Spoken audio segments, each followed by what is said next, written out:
Assalamualaikum warahmatullahi wabarakatuh. Today I want to tell about before season. What is before season? Before season is a word that is placed before a noun or pronoun to show a relationship with another part of sentence.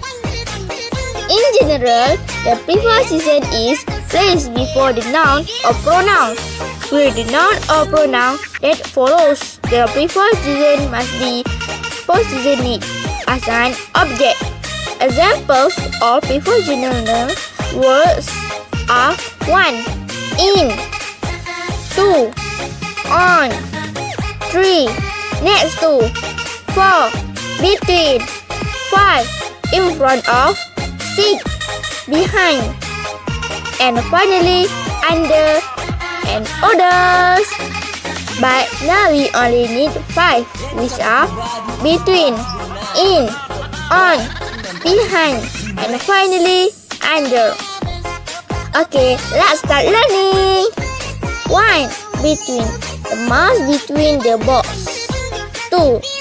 In, the kittens in the box. 3. On, the birds on the tree. 4. Behind, the boy behind the chair. And finally 5.